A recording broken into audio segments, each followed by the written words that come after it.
देखिए, भारतीय विदेश नीति के प्रश्न हैं। निम्नलिखित में से कौन सा एक देश है?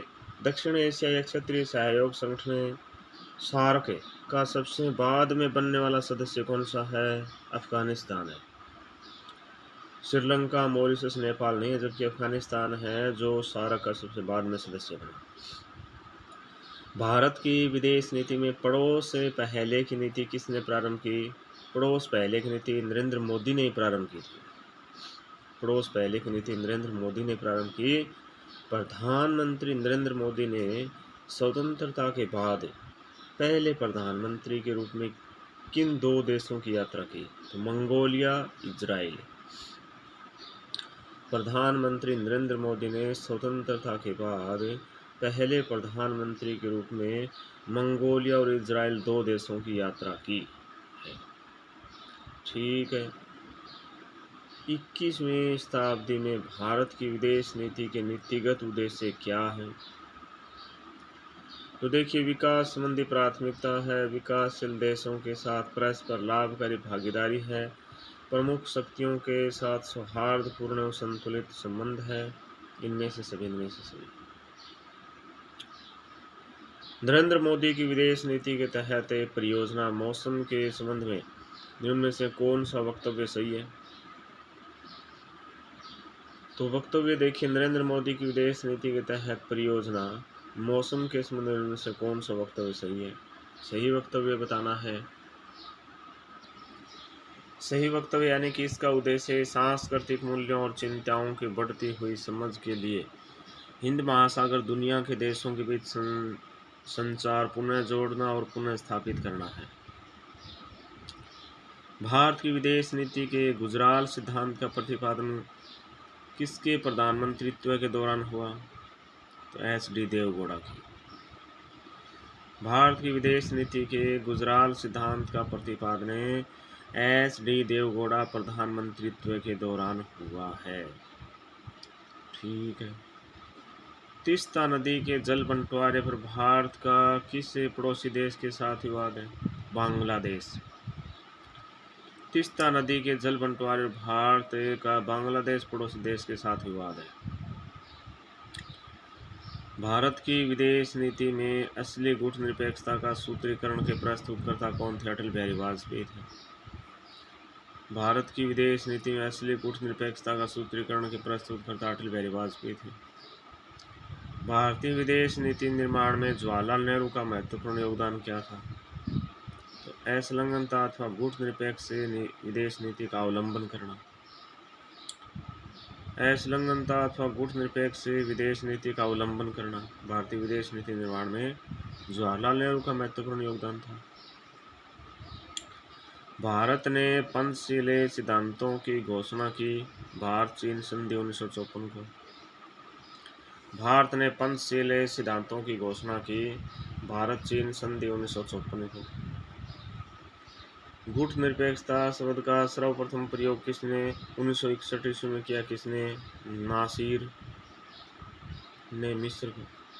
गुटनिरपेक्षता शब्द का सर्वप्रथम प्रयोग 1961 में किया नासिर ने, जो मिस्र के।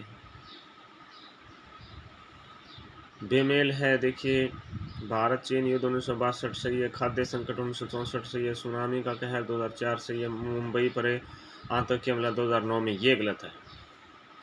गुटनिरपेक्ष आंदोलन का गठन किसने किया गया था? सितंबर 1961 में गुटनिरपेक्ष आंदोलन का गठन किया गया था।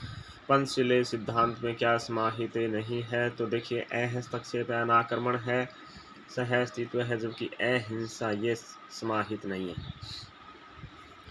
7वां निर्गुट शिखर सम्मेलन नई दिल्ली में होने के समय भारत का प्रधानमंत्री कौन था? तो इंदिरा गांधी।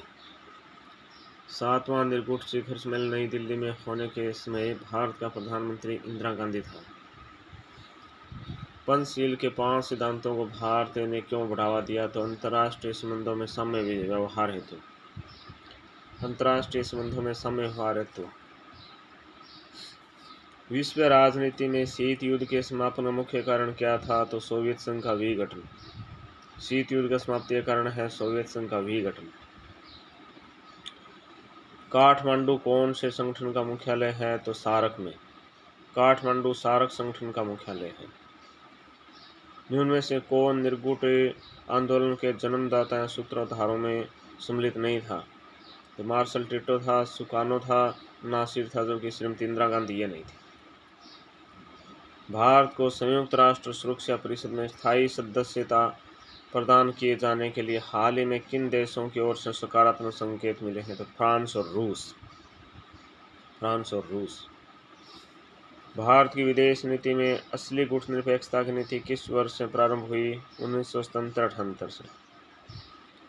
भारत की विदेश नीति में असली गुटनिरपेक्षता की नीति 1977-78 से प्रारंभ हुई।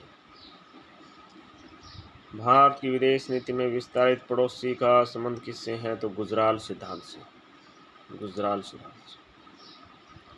पंचशील के 5 सिद्धांत मूलतः किसके दर्शन पर आधारित हैं? तो गौतम बुद्ध के दर्शन पर आधारित है। भारत के साथ सुरक्षा परिषद में स्थायी सदस्यता के दावेदार राष्ट्रों के संगठन G4 में शामिल नहीं है। जापान है, ब्राजील है, जर्मनी, जबकि इटली नहीं है। गुटनिरपेक्ष विदेश नीति के जनक माने जाते हैं पंडित जवाहरलाल नेहरू। गुटनिरपेक्ष विदेश नीति के जनक माने जाते हैं पंडित जवाहरलाल नेहरू। भारत की लुक वेस्ट पॉलिसी को कब अपनाया गया? 2004 से। भारत की लुक वेस्ट पॉलिसी को वर्ष 2004 से अपनाया गया। ठीक है, देखिए निम्नलिखित में से कौन सी एक भारतीय शासन अधिनियम 1919 की विशेषता नहीं थी? तो प्रत्यक्ष निर्वाचन था, केंद्रीय एवं प्रांतीय विधानमंडलों की विधान निर्माण की शक्ति थी, केंद्र में द्विसदनात्मक विधायिका थी, जबकि केंद्र में द्वैध शासन ये नहीं था। भारत शासन अधिनियम 1935 के संबंध में निम्नलिखित कथनों पर विचार कीजिए।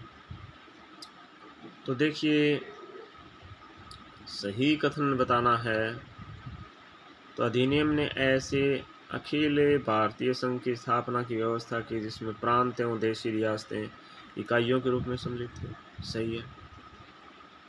अवशिष्ट शक्तियां गवर्नर जनरल को दी गई, ये भी सही है। भारत शासन अधिनियम 1935 के संबंध में। फिर भारत सरकार अधिनियम 1919 के संबंध में निम्न में से कौन सी विशेषता सही नहीं है? देखिए इसने शासन की एक दोहरी योजना पेश की जिसे सामान्यतः डायरेकी कहा जाता है। यह देश में द्विपक्षीय और प्रत्यक्ष चुनाव की बात करता है। सही है। यह अलग मतदाता प्रदान करके सांप्रदायिक प्रतिनिधित्व के सिद्धांत का समर्थन नहीं करता, ये गलत है। इसमें लोक सेवा आयोग की स्थापना का प्रावधान रखा गया, ये भी सही है। फिर भारत सरकार अधिनियम 1935 के तहत शासन की संरचना से संबंधित निम्न में से कौन सा वक्तव्य सही है? यह देश में एक संघीय ढांचे को प्रदान नहीं करता है। सही है। यह संघीय विधानमंडल के लिए मंत्रियों की सामूहिक या व्यक्तिगत जिम्मेदारी का एक संदर्भ था। सही है। उच्च सदन को स्थायी सदन के रूप में नहीं माना गया था जो आवधिक विघटन के अधीन था। सही है। अपने विवेकाधीन कार्यों को छोड़कर उनके कार्यों के संपादन में सहायता एवं परामर्श हेतु गवर्नर जनरल का मंत्रिपरिषद की संख्या 10 से अधिक नहीं होना था, ये गलत है। नहीं, ये सही है क्या वक्तव्य? हाँ। औपनिवेशिक भारत में कौन सा संवैधानिक अधिनियम मॉन्टेग्यू की घोषणा की परिणति था? तो भारत परिषद अधिनियम 1919 था। संवैधानिक अधिनियम एवं उसके प्रमुख प्रावधान के त्रुटिपूर्ण युग्म को पहचानिए। देखिए भारत परिषद अधिनियम 1909 मुस्लिमों के लिए पृथक निर्वाचक मंडल है। भारत परिषद अधिनियम 1919 से प्रांतों में द्वैध शासन है। भारत परिषद अधिनियम 1935 से प्रांतीय स्वायत्तता है, जबकि भारतीय परिषद अधिनियम 1892 परिषदों के लिए प्रत्यक्ष निर्वाचन है, ये गलत है। किस भारतीय अधिनियम के अंतर्गत भारत में द्वैध शासन की स्थापना की गई थी? तो भारतीय अधिनियम 1919। किस भारतीय अधिनियम के अंतर्गत भारत में द्वैध शासन की स्थापना की गई? तो भारतीय अधिनियम 1919। भारतीय अधिनियम 1935 दासता का बंधन पत्र था, किसने कहा? जवाहरलाल नेहरू ने। भारतीय अधिनियम 1935 दासता का बंधन पत्र था, जवाहरलाल नेहरू ने कहा। मॉन्टेग्यू चेम्सफोर्ड सुधार अधिनियम कहलाता है, भारत परिषद अधिनियम 1919। मॉन्टेग्यू चेम्सफोर्ड सुधार अधिनियम कहलाता है, भारत परिषद अधिनियम 1919। ठीक है। 1935 के अधिनियम की मुख्य विशेषता क्या थी? प्रांतों में स्वायत्तता थी। 1935 के अधिनियम की मुख्य विशेषता प्रांतों में स्वायत्तता थी। किस अधिनियम को पंडित जवाहरलाल नेहरू ने दासता का अधिकार पत्र कहा है? 1935 के अधिनियम को दासता का अधिकार पत्र कहा है। ईसाइयों के लिए किस अधिनियम के अंतर्गत पृथक निर्वाचन का प्रावधान किया? तो 1919। ईसाइयों के लिए 1919 अधिनियम के अंतर्गत पृथक निर्वाचन का प्रावधान किया गया। किस व्यक्ति ने भारत सरकार अधिनियम 1935 के बारे में कहा कि यह एक यंत्र मशीन था जिसके अवरोध ब्रेक शक्तिशाली थे किंतु उसके इंजन नहीं था? तो जवाहरलाल नेहरू ने। जवाहरलाल नेहरू। किसने 1935 के अधिनियम की आलोचना करते हुए उसे एक दासता का घोषणा पत्र की संज्ञा दी थी? जवाहरलाल नेहरू। जवाहरलाल नेहरू ने 1935 के अधिनियम की आलोचना करते हुए उसे एक दासता का घोषणा पत्र की संज्ञा दी थी। भारत सरकार के किस अधिनियम को मॉन्टेग्यू चेम्सफोर्ड सुधार के नाम से जाना जाता है? तो 1919 का अधिनियम। भारत सरकार के 1919 का अधिनियम को मॉन्टेग्यू चेम्सफोर्ड सुधार के नाम से भी जाना जाता है। भारत में संघीय न्यायालय की स्थापना की गई कब? 1935 के अधिनियम द्वारा। भारत में संघीय न्यायालय की स्थापना कब की गई? 1935 के अधिनियम द्वारा। 1919 के अधिनियम के अंतर्गत प्रांतीय प्रशासन में जो महान परिवर्तन आया वह है प्रांतों में द्वैत शासन की स्थापना। 1919 के अधिनियम के अंतर्गत प्रांतीय प्रशासन में जो महान परिवर्तन आया वह है प्रांतों में द्वैत शासन की स्थापना। निम्नलिखित में से किस अधिनियम के अंतर्गत अंग्रेजों ने भारत में पहली बार सांप्रदायिक निर्वाचक मंडल प्रणाली को आरंभ किया था? तो भारत सरकार अधिनियम 1910 है। भारत में ब्रिटेन के सभी संवैधानिक प्रयोगों में से सबसे कम समय तक चला 1909 का इंडियन काउंसिल एक्ट। भारत में ब्रिटेन के सभी संवैधानिक प्रयोगों में से सबसे कम समय तक चला 1909 का इंडियन काउंसिल एक्ट। 1935 के भारत सरकार अधिनियम में निम्नलिखित में से कौन सी एक वैशिष्ट्य युक्त नहीं है? तो द्विसदनी विधानमंडल है, प्रांतीय स्वायत्तता, एक अखिल भारतीय संघ, जबकि केंद्र में साथ ही साथ राज्यों में द्वैत शासन, ये गलत है। ठीक है।